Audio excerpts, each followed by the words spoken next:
Buenos días, soy Fernanda Castillo y el día de hoy realizaremos la tercera y última entrevista a nuestro invitado. Hola, buenas. Mi nombre es Marco Silva. Actualmente soy docente de UOC y soy técnico en Laboratorio Clínico Banco Sangre, titulado en el año 2016, pero llevo ya 10 años pensando desde que empecé a estudiar, 2014, 2024 son 10 años, y he estado en diferentes lugares y ya vamos a estar respondiendo las preguntas, Fernando. Perfecto, profe.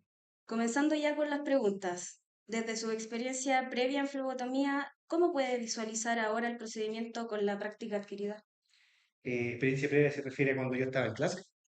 Sí, antes de haber pasado clases teóricas o clases prácticas. Experiencia previa en flebotomía. Bueno, con la práctica adquirida. Hay un tema en la evolución de cómo es la imagen de cuando uno se enfrenta por primera vez, ¿cierto? Que uno más de alguna vez ha ido a alguna toma de muestras, hacer su examen a uno mismo, acompañado de la mamá, etcétera, y se ve como complicado a priori. Entonces, cuando uno llega a estudiar esto y se enfrenta a que tengo que pinchar yo, a funcionar yo a un paciente, como que me tiende a ser como complicado, como que las venas, que aquí, que mil de fantasmas que aparecen. Pero la verdad es que no es nada pinchar, es solamente con práctica y con expertise, con tiempo, ¿cierto? Con horas de vuelo, como me gusta decir a mí. Eh, Se puede ir viendo y es algo que cualquier persona podría aprender y con práctica pues, se hace fácil después con el tiempo. Entonces, eh, toma muestra, la verdad es que es una habilidad universal que tienen los personas de salud, la mayoría, y no es complicado, no es nada del otro mundo. Sí. No, hay que matar los fantasmas que uno le aparecen en la mente cuando estaba estudiando, pero más que eso no tiene mayor dificultad. Puede haber por ahí una vena más difícil que otra, pero ahí me puedo apoyar en gente que tiene más experiencia que yo. Y en la práctica, ¿hubieron algunos errores comunes que pudo cometer usted? Sí, o sea, más que errores, porque uno piensa que cuando ya finalmente aprendí, es que ya todas las venas que me tocan las pincho exitosamente.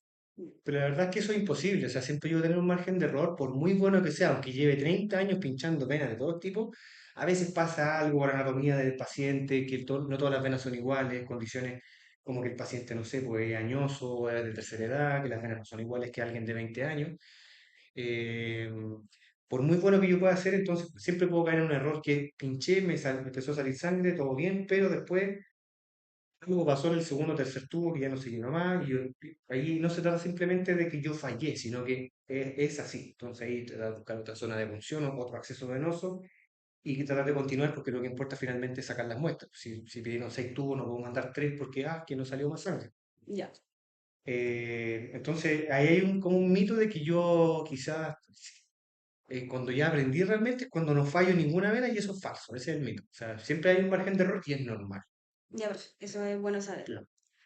Si tuviéramos que identificar los exámenes principales de toma de muestra en general, Ujú. ¿cuáles serían estos? Bueno, en base a mi experiencia y en base a lo que he visto, porque tomando en cuenta también que los exámenes son generados por el médico, dependiendo de lo que quiera ver, por lo general cuando uno más allá de si tiene alguna patología o está haciendo un seguimiento de algo, obviamente siempre el médico pide como los exámenes más cargados para el lado de lo que él quiere investigar.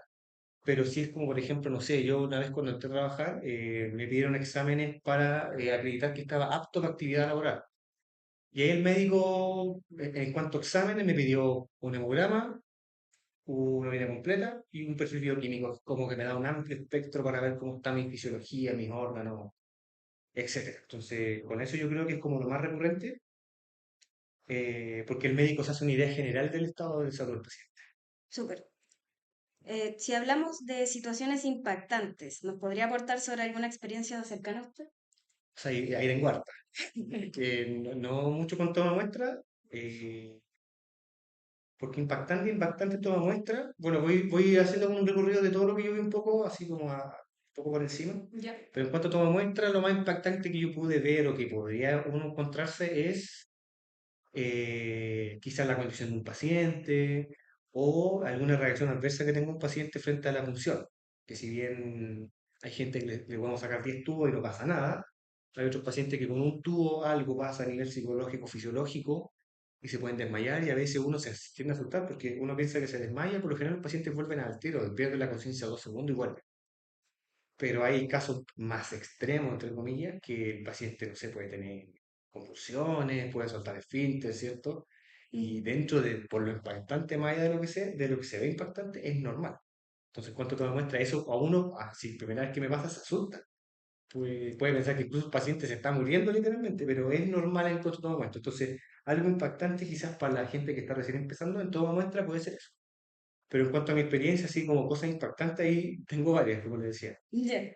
Eh,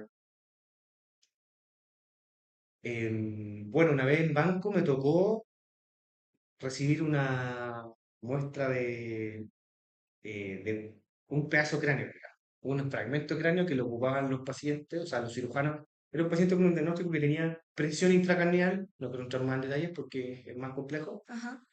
Había que sacarle una porción del cráneo para que el cerebro perdiera presión y descansara. Entonces, y ese hueso tenía que preservarse por lo menos 80 grados y el único que tenía en el servicio con un refrigerador con esa característica era Banco Sangre donde yo trabajaba y tuve que recibirlo yo. Entonces ahí en ese momento tuve un pedazo de cráneo literalmente en la mano. Eso me Y ahí imagino. aprendí de que es mucho más grueso de lo que uno siente si uno siente los dedos en la cabeza. Ah, sí, es duro, pero es grueso, es bastante grueso. Entonces ahí uno, después yo llegué a mi casa contando que había tenido un pedazo de cráneo en la mano y como parece como una película de terror. Eh, pero eso más que nada es impactante, o sea, quizás más adelante en las otras preguntas le puedo comentar cosas más impactantes como del rubro en general. Pero en toda muestra, cosas impactantes, no hay mucho así como de películas, digamos, no Ya. hay tanto, pero eso es más o menos lo que quería contar hasta el momento con lo que me pregunto. Súper.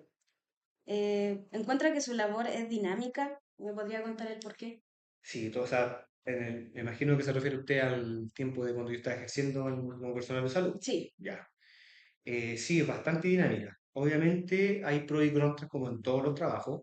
Por ejemplo, a mí personalmente me cargaba toda muestra porque es muy monótono. Ya, Repetir sí. las mismas instrucciones todo el rato, porque cada 5 minutos estoy repitiendo lo mismo.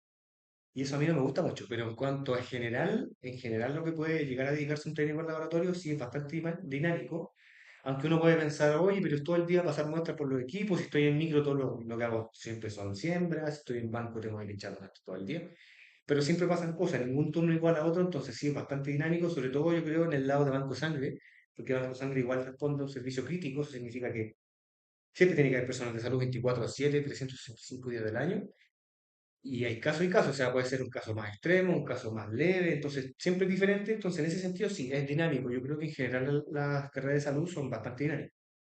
Ya.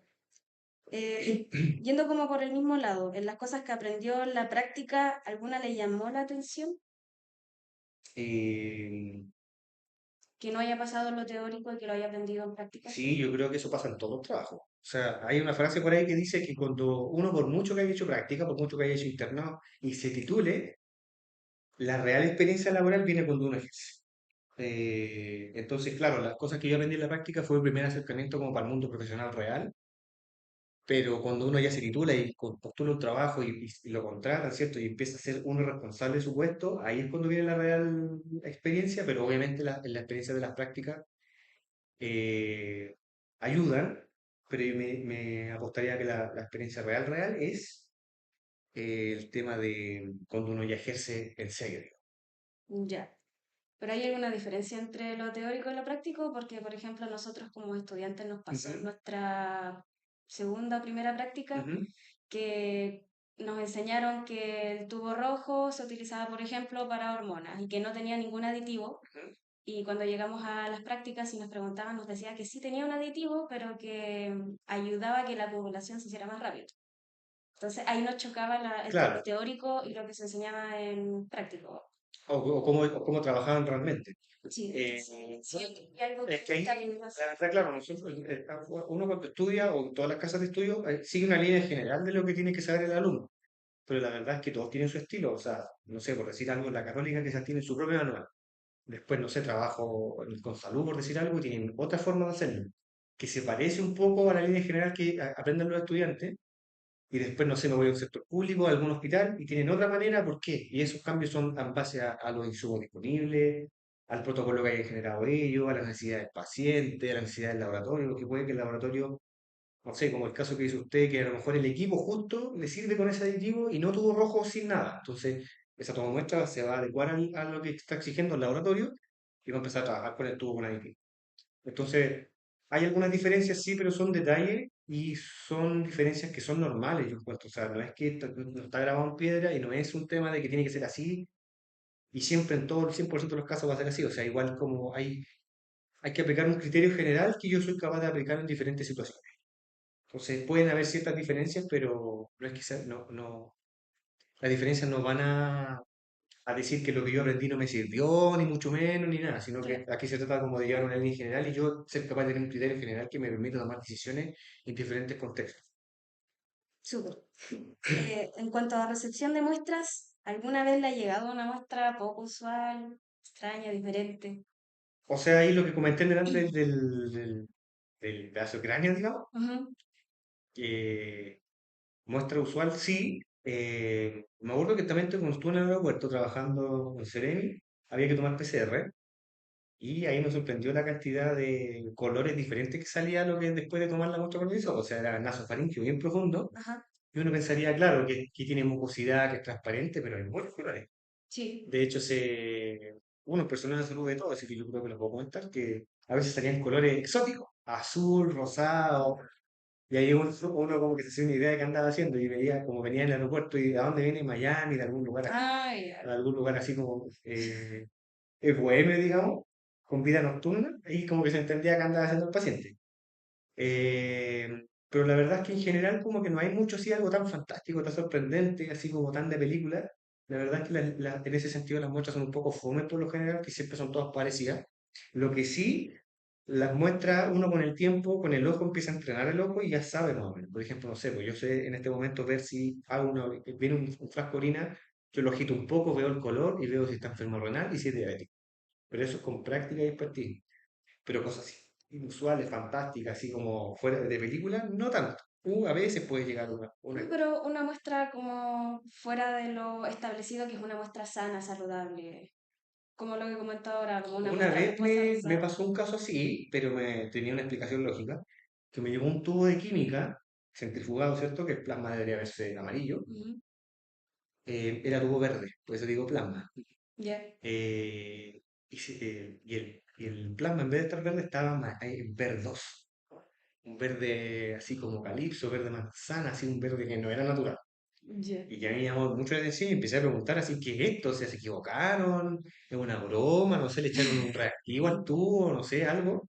Y hay una persona, un técnico que estaba hace mucho más tiempo que yo, me explicó que hay algunos pastillas anticonceptivas Ya. que toman las mujeres que puede afectar la química sanguínea, obviamente, y que es normal. No todas las personas que puedan escuchar esto que toman pastillas anticonceptivas, entonces mi plasma es verde, no necesariamente, sino que hay un tipo de pastillas que produce eso y puede no provocarlo, pero sabía verde y dije que esto es una mucha extraterrestre. Algo así, pero me explicaron que era por la interacción química, digamos, a nivel sanguíneo con alguna pastilla anticonceptiva. Eso sí, pero más allá de eso, no mucho, la verdad. Ya. Aprovechando la misma explicación que muchas veces nos costó a nosotros aprenderlo como estudiantes, la diferencia entre el suero y el plasma. O sea, eso es sencillo, es fácil. Puede ser que al principio sea confuso, pero antes de entender qué es lo que es el plasma, tengo que entender que la sangre tiene componentes, muchos, ¿cierto? Y entre esos componentes están los factores de coagulación, ¿ya? Los factores de coagulación es como una cadenita de cosas que van funcionando uno a través de otro como un efecto dominó y hace que finalmente mi sangre coagule. Si falla alguno de esos, mi sangre no va a coagular. Entonces, dependiendo del aditivo que tenga el tubo al momento de yo tomar la muestra, si tiene anticoagulante, el anticoagulante va a evitar que esos factores de coagulación se activen, ¿cierto? O se consuman y la sangre no se va a coagular. En ese caso, estaríamos hablando, cuando los factores de coagulación no se activaron, estaríamos hablando de plasma. Ya. ¿Ya? En el caso contrario, que el tubo, por ejemplo, rojo no tenga aditivo, nada impide que la sangre active su factor de coagulación y por ende se coagule, eh, ahí estaríamos hablando de suero. O sea, este componente de la sangre químico que ya los factores se consumieron. Esa es la diferencia. Entonces, si el tubo, la sangre está con un tubo con anticoagulante, vamos a hablar de plasma. Y si un tubo sin anticoagulante, vamos a hablar de suero. Ya. Súper, profe, quedó todo claro. Con eso entonces concluimos la entrevista. Espero, primero le doy las gracias a usted por Sí, haber súper, de nada. participado y por su disposición para responder a nuestras dudas. Ojalá esto pueda ayudar a los Ujú. futuros estudiantes de nuestra carrera y les deje más claras algunas cosas que quizás no quedan muy bien en en las teorías. Sí, pues, de nada, con gusto haber compartido mi experiencia. Así que espero que les sirva. Gracias, profe.